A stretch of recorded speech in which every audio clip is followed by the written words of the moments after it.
Elle s'est mise juive alors qu'elle l'est pas pour rentrer dans la télévision. Vous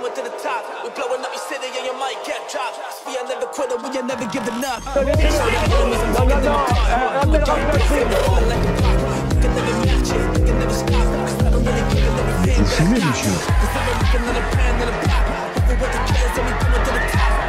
Le football, il a changé. Oui, peut-être. Ouais, c'est Laurent Delamousse, bienvenue aujourd'hui pour une nouvelle vidéo et j'espère que tout le monde va bien. Messieurs, dames, je suis pas content aujourd'hui. Hakim Benotman a encore tenté de me faire taire. Il a fait supprimer une vidéo sur YouTube. Hakim, t'as encore pas compris? Même si les vidéos sont supprimées, elles reviendront. Suppression, double ration. Tu veux faire supprimer une vidéo, il y en a deux qui vont pop. T'as pas encore compris. Depuis le début, à chaque fois que tu dis ou que tu fais quelque chose, c'est catastrophique. Les gens se disent, s'il veut faire disparaître les vidéos, c'est qu'il y a une raison. Et ils ont raison. Je vais être obligé, Hakim, de te répondre. Je vais pas te laisser 1 centimètre de terrain. Toute action entraîne une réaction.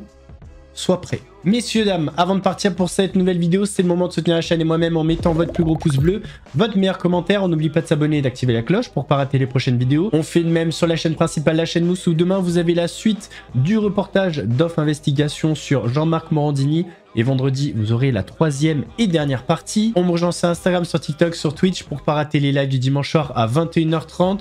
On va chercher à boire, à manger, on se met à l'aise. Et moi, je m'occupe du reste. Bon, qu'est-ce qui se passe avec Hakim? Hier, j'ai une notif de YouTube qui me dit que ma vidéo a été supprimée pour droit d'auteur. Encore une fois, c'est la 3e fois, en fait, qu'ils tentent de faire supprimer des vidéos. Les 2 premières fois, YouTube m'a donné raison. Là, on va voir. Là où je suis circonspect, c'est que je le pensais bête, mais pas autant. En fait, normalement, quand tu es à sa place, n'importe quelle personne experte en communication dirait fais-toi oublier. Ne donne pas de la matière à la personne qui fait des vidéos sur toi. En tout cas, c'est ce que je ferais. Et lui, encore une fois, il tente une nouvelle procédure bâillon qui ne marchera pas, en fait. Même si la vidéo est supprimée de YouTube, je la remettrai. Voilà, je ferai 2-3 corrections, mais je la remettrai. Et en plus de ça, je vais en rajouter dans la nouvelle vidéo. Là, la dernière vidéo date d'il y a 10 jours. Il y a peut-être pas mal de personnes qui ont oublié, parce que les gens oublient vite sur Internet. Tu me donnes l'opportunité de reparler de toi, de rafraîchir la mémoire au public. Quelle erreur! Mais quelle erreur! Surtout que je peux compter sur une communauté qui déteste la censure. On l'avait vu à l'époque avec Nino Arial. Première vidéo qui avait fait 44 000 vues. Supprimée, la deuxième a fait 140 000 vues. Messieurs, dames, si la vidéo est supprimée, je compte sur vous. De toute façon, je vous en parlerai. On va faire péter la nouvelle vidéo pour qu'ils comprennent que la censure, c'est la pire solution possible. Direction le Louvre maintenant. Il n'y a pas si longtemps, il y a eu un cambriolage rocambolesque au Louvre. Donc l'enjeu aujourd'hui, c'est la sécurité. Sauf que 2 TikTokers belges ont déjoué la sécurité du Louvre. Et ça va pas dans le bon sens. 2 TikTokers belges déjouent la sécurité du Louvre et accrochent leur tableau près de la Joconde. Les 2 hommes, connus pour leur canular sur les réseaux sociaux, sont parvenus à entrer dans le musée avec un cadre démontable en Lego et leur peinture enroulée. Une fois à l'intérieur, ils ont remonté leur œuvre et ont tenté de l'accrocher à côté de Mona Lisa.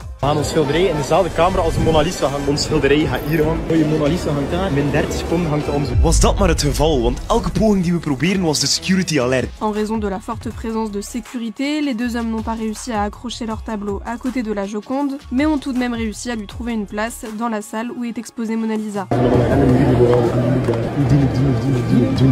Dus was ons allerlaatste kans om ooit bij de Mona Lisa te hangen. Nu. Après ce prank, les 2 TikTokers ont assuré qu'ils étaient partis tout de suite puisqu'ils ne voulaient pas provoquer la sécurité du musée après le casse du 19 octobre dernier. Les 2 garçons s'étaient aussi fait connaître pour s'être introduits à l'Arena de Munich pour la finale de la Ligue des Champions en passant 27 heures dans les toilettes. Ça faisait longtemps qu'on n'avait pas trop entendu parler d'Enora Malagré. Elle est revenue sur le plateau de Quelle époque face à Léa Salamé et elle a parlé d'une de ses addictions qui peut paraître surprenante, mais c'est vrai qu'on n'en parle pas assez. À quel moment vous avez réalisé que vous étiez addict? Quand j'ai essayé d'arrêter, J'ai de l'endométriose, comme pour n'importe quelle maladie chronique, en fait, le sucre en fait rajoute du mal au mal, puisque c'est un aliment inflammatoire. Donc, je vous la fais très courte, mais j'ai vu des médecins qui m'ont dit, oulala, le taux de glycémie avec l'endométriose, ça va pas du tout, il faut arrêter. Je me suis dit, bah oui, ok, tranquille, j'arrête le sucre, les bonbons et tout. Et là, crise de manque. Mais crise de manque, genre suer comme si j'étais une immense droguée. C'est la pire des addictions. Mais vous en mangez combien de bonbons par jour? Beaucoup. C'est-à-dire que vraiment, je sais pas, un paquet de bonbons qui piquent par jour, quasiment. Et puis... là c'est sûr que c'est plus que ça, quoi. Bah là, pour moi, c'est... Non, mais c'était... Et puis, il y a du sucre partout. Donc, en plus, même ce que j'achetais au supermarché, je me suis rendu compte, via le Nutri-Score, vous savez, ABCDE, que ce que j'achetais, en plus, souvent, c'était très, très sucré. C'était plutôt D ou E. Et donc, voilà, c'est là où je me suis rendu compte. Et le combat est très long, puisque je fais encore beaucoup de rechutes aujourd'hui. C'est vrai? Vous n'êtes pas complètement... Non, je tiens parfois 6 mois. Après, boum, je rechute. 4 mois. Ouais, voilà. Là, je suis en... Voilà, j'essaye de recommencer à arrêter, parce que j'ai beaucoup rechuté cet été, notamment.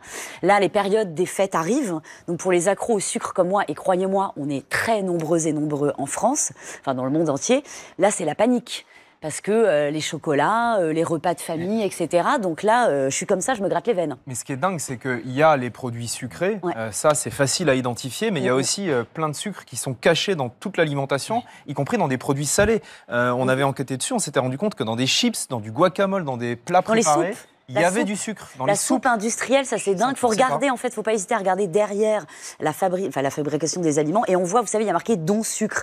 Et tout est, enfin ce que nous a dit Jimmy, tout est resucré dans l'agroalimentaire. Dans le complément d'enquête sur la voyance, il y a une femme qui a payé pour un rituel de sorcellerie. Elle a payé ça 2000 € pour resserrer les liens avec son compagnon. Pas sûr que ça ait marché quand il regardera le reportage. Ou alors il est peut-être déjà au courant. Je touche le conscient et le subconscient de...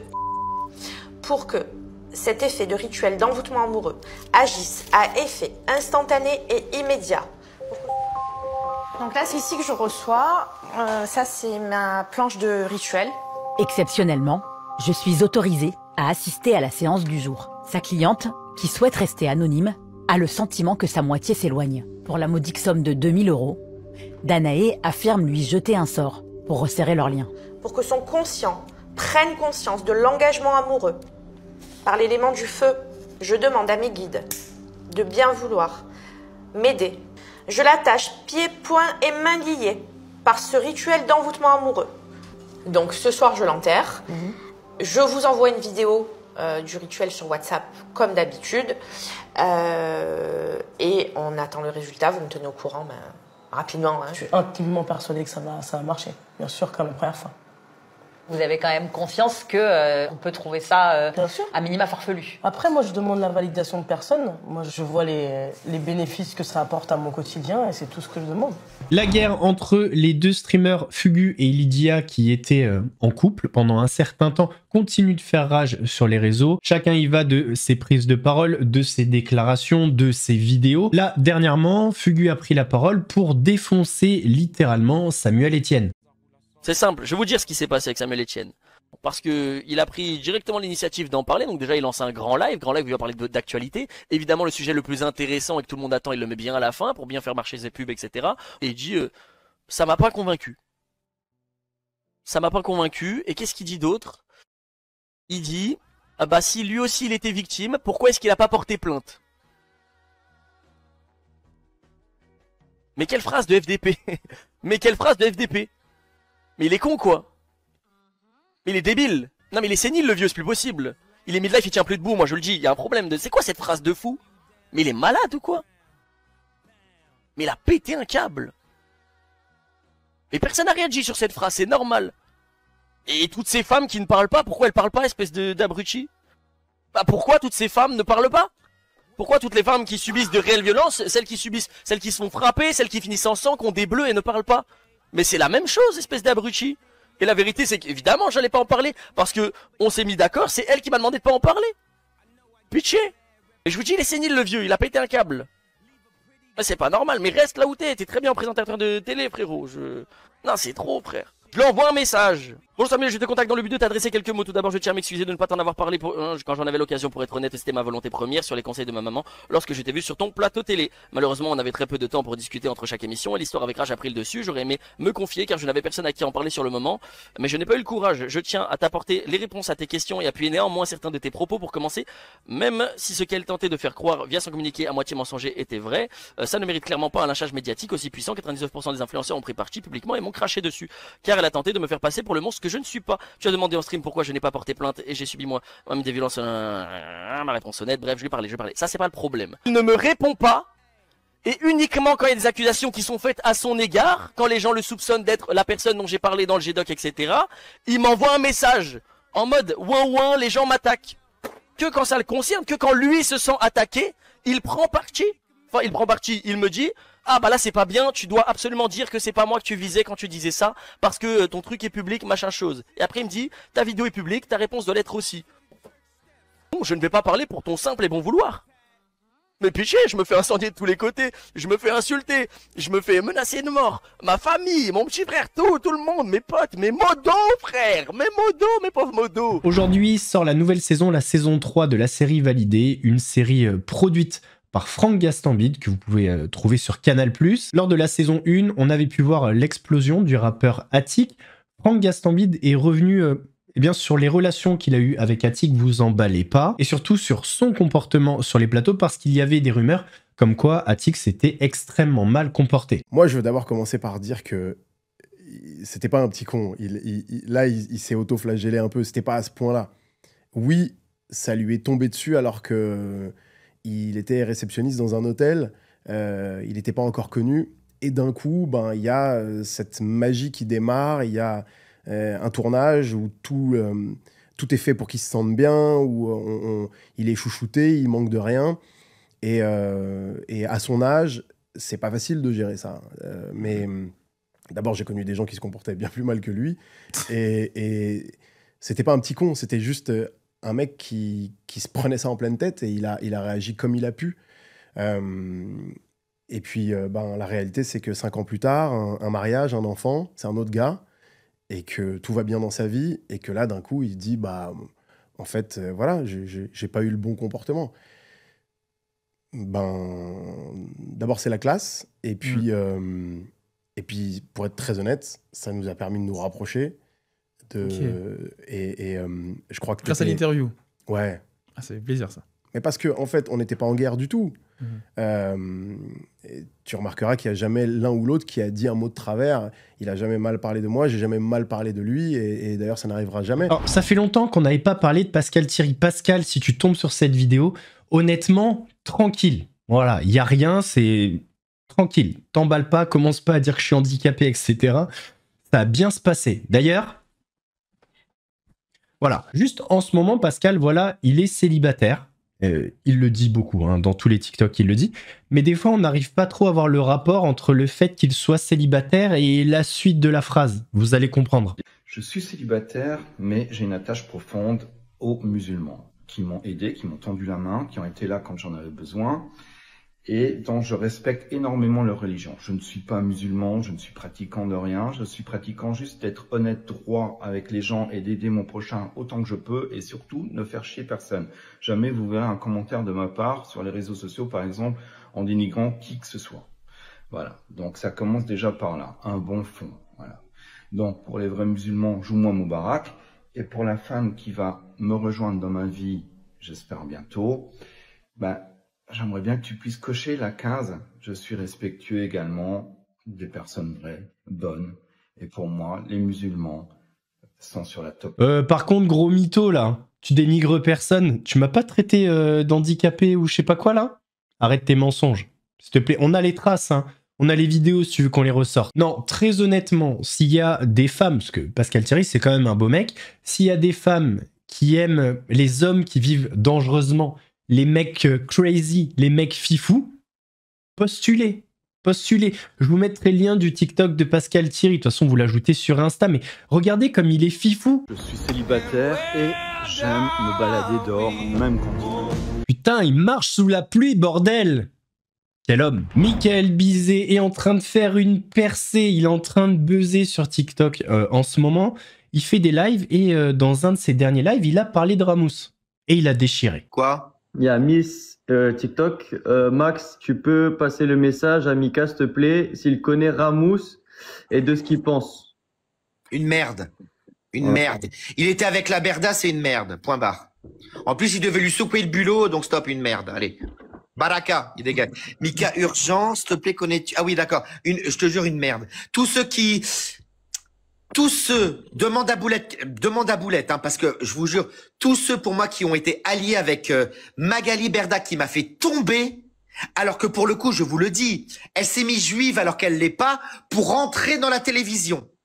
Pour être cousine de Capucine Anave, qui a intronisé Magali Berda avec Hanouna, et Magali Berda, elle a été très intelligente à maniquer. C'est pas vrai, Kefta? Exactement, je confirme. Mais voilà, c'est tout. Mais après, est-ce qu'on peut dire des choses comme ça ici? Oui, oui. Oui, oui. Ben voilà. Ah ben alors je peux parler alors. Oui, mais tu peux après, parler.